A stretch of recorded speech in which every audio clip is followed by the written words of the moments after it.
Sikhism एक ऐसा religion कि जिसे बहुत सारे रिलीजन पढ़ने के बाद मैं कहता हूँ कि ये मेरा फेवरेट रिलीजन। सिखिज्म रिलीजन जो है वो क्लोजेस्ट है ट्रुथ को फिगर आउट करने से, और ये आप इस वीडियो के एंड तक खुद भी मानेंगे। लेकिन आज हम सिखिज्म को देखेंगे एक स्क्रैच व्यू से, एक ऐसे व्यू से कि जो सिखिज्म के बारे में जानता ना हो उसे कैसे बताया जाए सिखिज्म।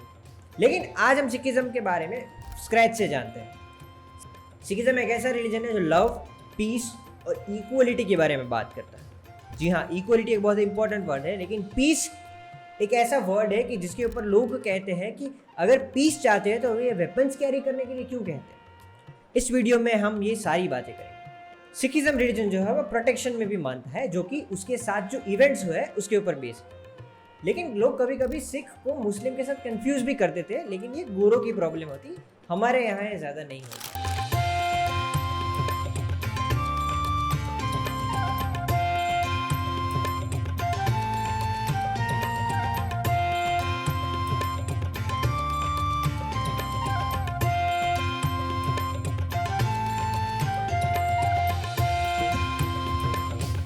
सिख पंथ जो है उसकी शुरुआत पंजाब रीजन में हुई है। पंजाब जो कि पाकिस्तान और इंडिया दोनों का हिस्सा है। सिख जो है उनके लिए पंजाब बहुत ही ज़्यादा इम्पोर्टेंट है, क्योंकि उनके 5 तख्त और बाकी के जो इम्पोर्टेंट मंदिर है वो इस पंजाब रीजन में ही आते हैं। 5 तख्त जो है वो इंडिया में है।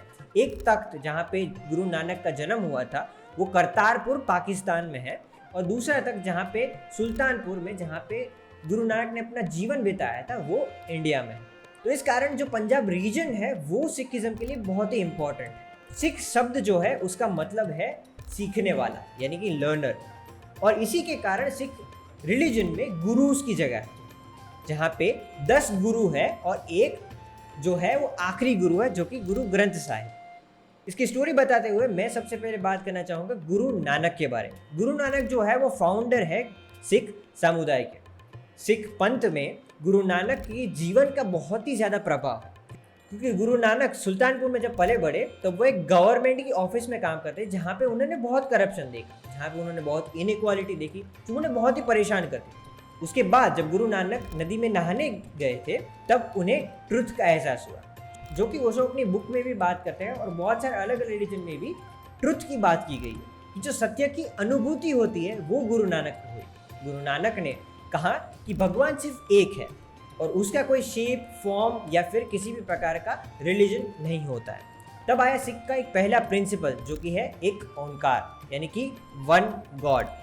कोई हिंदू, कोई मुसलमान, सबका अलग अलग रास्ता होता है देखने का, लेकिन भगवान एक होता है। This you can find common in many Hindu based और अदर रिलीजन्स टू। उसके बाद जो है वो टर्निंग फेज आता है सिखिज्म में मुगल्स के दौरान। मुगल्स के दौरान सिख के जो 2 गुरु है उन्हें मार दिया जाता है। उसके कारण खालसा का जन्म होता है, जो कि 10वें गुरु ग्रंथ राय ने शुरू किया था। गुरु ग्रंथ राय ने खालसा पंथ की शुरुआत करते हुए सारे सिख लोगों को एकजुट इकट्ठा किया, और उन्होंने कहा कि मैं अपनी कटार लेके कहता हूँ कि मुझे एक सैक्रिफाइस चाहिए। और उन्होंने 5 लोगों को एक एक करके टेंट में ले गए और उन्हें वहाँ से 5 प्यारे बनाए। उनका जो सेक्रीफाइस है उनसे वो 5 प्यारे बने, और फिर उन्हें अमृत की प्राप्ति हुई, जिसे अमृत संस्कार भी कहा जाता है। ये है खालसा पंथ की शुरुआत।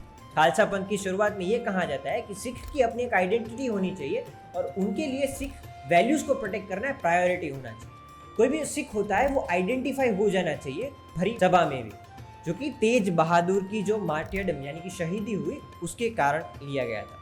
इसी कारण हर एक सिख आदमी जो होता है उसकी सरनेम सिंह होती है, और वो जो सिख औरतें होती है उनकी कौर कहा जाता है, यानी कि प्रिंस और शेर। तो ये जो है वहाँ से आता है खालसा पंथ। खालसा पंथ की शुरुआत गुरु गोबिंद सिंह ने की, जो कि खुद जब उन्होंने अमृत संस्कार की प्राप्ति की तो उनका गुरु गोबिंद राय से गुरु गोबिंद सिंह हो गया। उन्होंने गुरु ग्रंथ साहिब की शुरुआत की, जिसके कारण वो एक आखिरी गुरु रहे।